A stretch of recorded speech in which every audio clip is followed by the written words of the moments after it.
हाय दोस्तों, तो मुझे पूरा यकीन हो रहा है कि आप मेरे साथ नोट्स तैयार कर रहे होंगे। मैं आपको बताया था ना कि पार्ट 1 में 18वीं सदी का इतिहास आपको दिखाएंगे।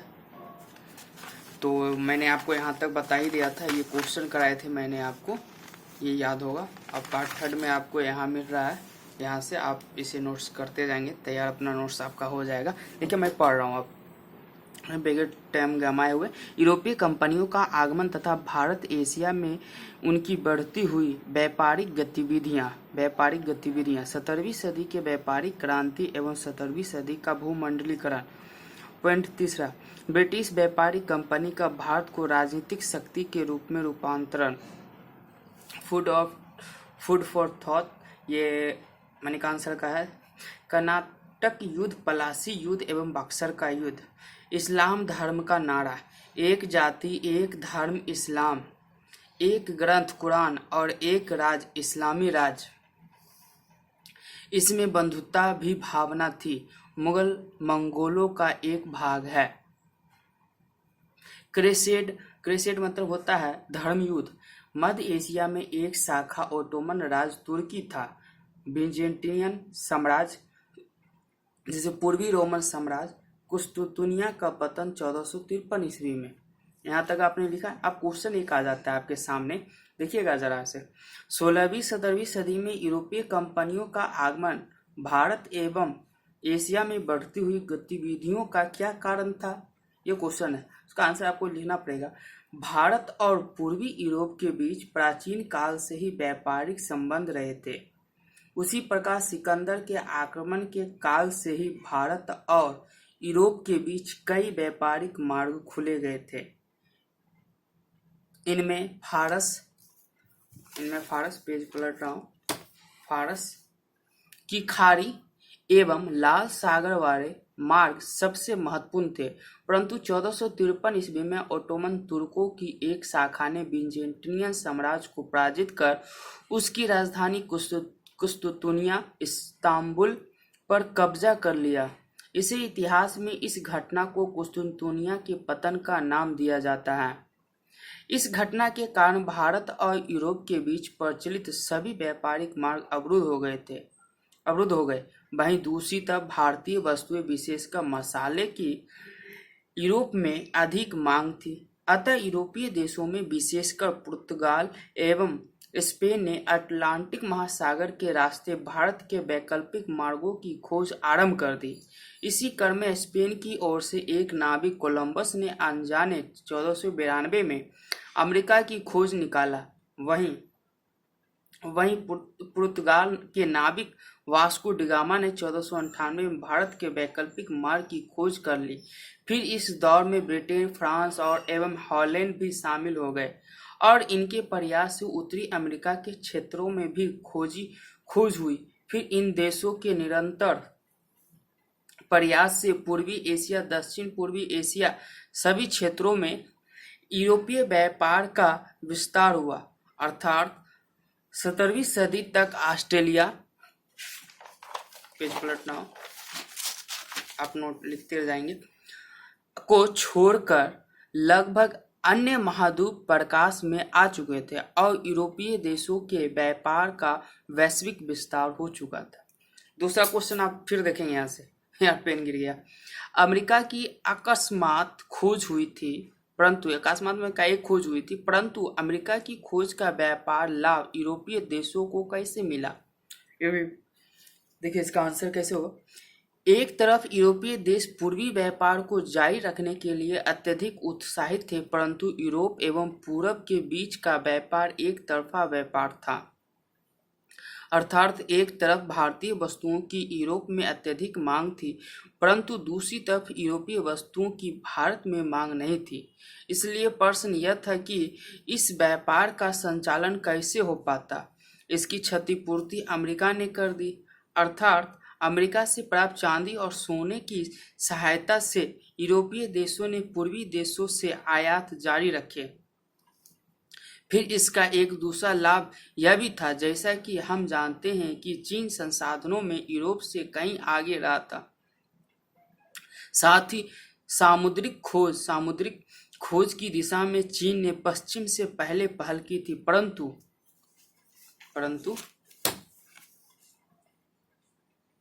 जब एक बार अमेरिका महाद्वीप का संसाधन यूरोपीय देशों को प्राप्त हो गया तो वे दुनिया में सबसे आगे निकल गए।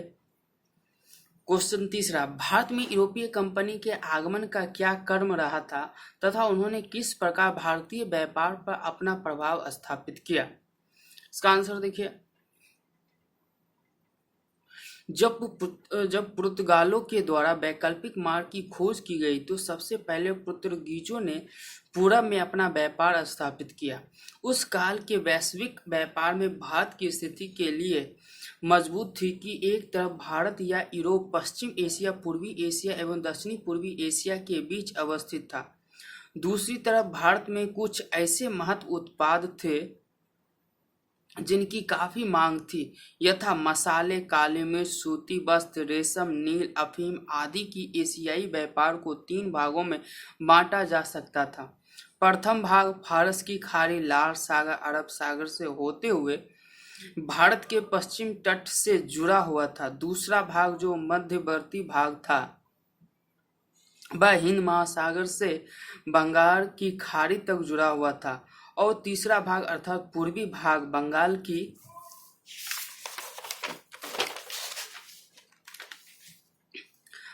की खाड़ी से दक्षिण पूर्व एशिया तक फैला हुआ था। प्राय इतिहास में इन तीनों क्षेत्रों के व्यापार पर एक ही शक्ति का नियंत्रण होता। पहले इन पर अरब व्यापारियों का नियंत्रण था, फिर इन पर पुर्तगीजों का नियंत्रण हो गया था। पुर्तगीजों ने ओरमुज से लेकर दक्षिण पूर्वी एशिया के मलक्का क्षेत्र तक अपने व्यापार का विस्तार किया था। उनके द्वारा एक बड़े सामुद्रिक साम्राज्य की स्थापना की थी। उन्होंने एस्टादो द इंडिया कहा जाता है। पुर्तगीजों का पहला गवर्नर डी अल्मीडा था। फिर 1509 ईस्वी में उसका उत्तराधिकारी अल्बुकर्क हुआ। उसने बीजापुर के राज्य से गोवा का क्षेत्र छीन लिया। इस तरह पुर्तगीज शक्ति का विस्तार हुआ, परंतु पुर्तगीजों के नीति के कारण उन्हें व्यापार में उनका आधार मजबूत हो सकता। एक तरफ उन्होंने धार्मिक कट्टरता की नीति अपनाई। उन्होंने सबसे बढ़कर सही यार गलती लिखता हूँ थोड़ी बढ़कर समुद्रों का एकाधिकार कर लिया था और कार्टोज पद्धति लागू कर दी थी, जिसके तहत भारतीय राज्यों को समुद्र में जाने से पहले पुर्तगीजों से परमिट लेना पड़ता था। यह कार्टोज पुर्तगीजों का एकाधिकार 17वीं सदी के आरंभ में तब समाप्त हुआ जब डच एवं ब्रिटिश कंपनी का आगमन हुआ। ब्रिटिश ने पुर्तगीजों से ओरमुज से लेकर बंगाल की खाड़ी तक का क्षेत्र छीन लिया। वहीं डचों ने दक्षिण पूर्व एशिया में मलक्का के क्षेत्र पर कब्जा कर लिया। अतः अंत में पुर्तगीज गोवा, दमन और द्वीप के क्षेत्र तक सिमट कर रह गए। चौथा क्वेश्चन देखिए, भारत में यूरोपीय कंपनियों के आगमन का क्या क्रम रहा था। दोस्तों मैं आपको नोट करवाने के उद्देश्य से मैं आपको पढ़ रहा हूँ। आप कॉपी कलम लेके बैठ जाएं और बिना सोचे लिखना स्टार्ट कर दे। आपका पूरा नोट्स मैं तैयार करवा दूंगा घर बैठे हुए। 17वीं सदी के आरंभ में डच एवं ब्रिटिश कंपनी का आगमन हुआ। आरंभ में दोनों कंपनियों का झुकाव दक्षिण पूर्व एशिया की ओर रहा था और उनका मुख्य आकर्षण मसाले व्यापार था। ब्रिटिश कंपनी मुख्यतः भारत में स्थापित हुई। इसका नियंत्रण श्रीलंका के व्यापार पर भी था। इसके साथ ब्रिटिश ने ओरमुज बंदरगाह 1622 पर कब्जा कर लिया था। दूसरी तरफ डच मुख्यतः दक्षिण पूर्व एशिया में स्थापित हो गई।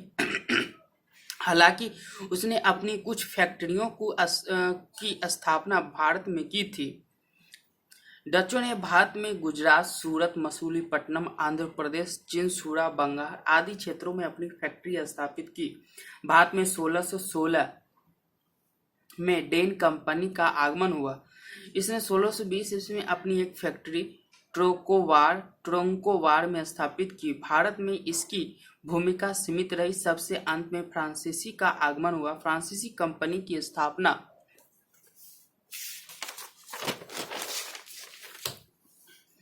1664 में हुई थी। आगे उसने 1668 सूरत, मसूलीपट्टनम। 1668 में वह कंपनी भारत में सक्रिय हुई।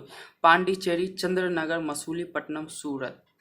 ये देखिए सवाली का युद्ध में लिखा हुआ 1812-1813 में सूरत में फैक्ट्री पहली खोली थी। पुर्तगाल पराजित बेटे से हुआ था। राज्य के प्रधान को सूबेदार कहते थे, आज गवर्नर कहते हो। यूरोपीय कंपनी से क्या तात्पर्य है? ये छठा क्वेश्चन। यह वह काल था जब यूरोप आर्थिक परिवर्तनों की प्रक्रिया से गुजर रहा था। एक तरफ सामंतवाद का पतन हो रहा था, वहीं पूंजीवाद विकसित हो रहा था। आर्थिक क्षेत्र में सामंतवाद की विशेषता थी अर्थव्यवस्था का आधार कृषि होना, अर्थव्यवस्था का क्षेत्रीय होना, मुद्रा का सीमित प्रयोग, नगर एवं दूरवर्ती व्यापार की सीमित उपस्थिति। वहीं उस काल में दूरवर्ती व्यापार के विकास के कारण पूंजीवादी अर्थव्यवस्था का विकास हुआ।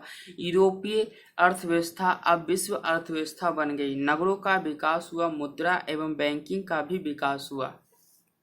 पूंजीवाद एक नए प्रकार के आर्थिक संबंधों पर बल देता।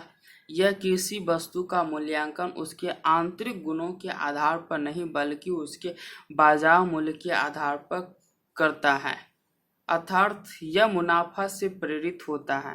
पूंजीवाद के विकास के विभिन्न चरण हुए, यथा वाणिज्यिक चरण, औद्योगिक चरण एवं वित्तीय चरण। यह वाणिज्यिक चरण का काल था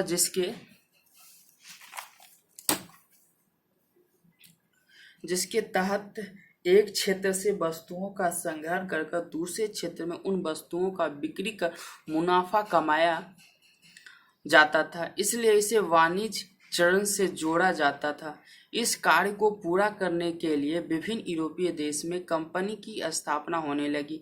ये कंपनियां उत्पादन से नहीं अपितु वस्तुओं के व्यापार से जुड़ी हुई थी। दोस्तों आप नोट करते जाएं, मैं आपको बता रहा हूँ बार बार कि आपको नोट्स तैयार कर लें अपने घर बैठे हुए। मैं इसी प्रकार से आपको सारे नोट्स तैयार करवाता चलूँगा पूरा मॉडर्न हिस्ट्री का। अब आ जाते हैं विभिन्न यूरोपीय कंपनी के स्वरूप में क्या अंतर था। ज्वाइंट स्टॉक कंपनी क्या थी, ये आपको बताऊंगा। मैं सोच रहा हूँ छोड़ दूं, चलिए यहाँ तक पढ़ा। उस समय यूरोप में दो प्रकार की कंपनियां थी, सरकारी कंपनी एवं प्राइवेट कंपनी। सरकारी कंपनी सरकार के द्वारा स्थापित की जाती थी। प्राइवेट कंपनी स्वतंत्र व्यापारियों के द्वारा। पुर्तगीज एवं फ्रेंच कंपनी सरकारी कंपनी का उदाहरण थी, तो ब्रिटिश एवं डच कंपनी प्राइवेट कंपनी का उदाहरण थी। प्राइवेट कंपनी का गठन व्यापारिक मुनाफे के उद्देश्य से व्यापारियों के एक समूह के द्वारा किया जाता था। फिर और भी अधिक संसाधन प्राप्त करने के लिए कंपनी बाजार में शेयर जारी करती थी। बदले में शेयर धारकों को मुनाफा मिलता था, इसलिए इस कंपनी को ज्वाइंट स्टॉक कंपनी कहा जाने लगा। समझ गए, joint stock company.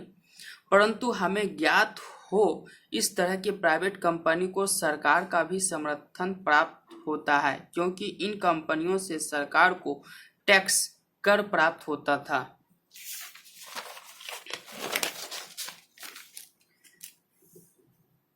Joint stock company का निजी प्रबंधन होता था। उदाहरण के लिए ब्रिटिश ईस्ट इंडिया कंपनी के शेयर धारकों के द्वारा उसके प्रबंधकों का चयन किया जाता था। इसे कोर्ट ऑफ डायरेक्टर्स कहते थे।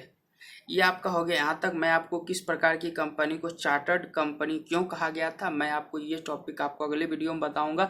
तब तक के लिए आप हमारे चैनल को बने रहेंगे, लाइक, सब्सक्राइब और शेयर करना ना भूलेंगे। ये तीनों काम आपको करना पड़ेगा, आपकी जिम्मेदारी है। तब तक हमारे वीडियो को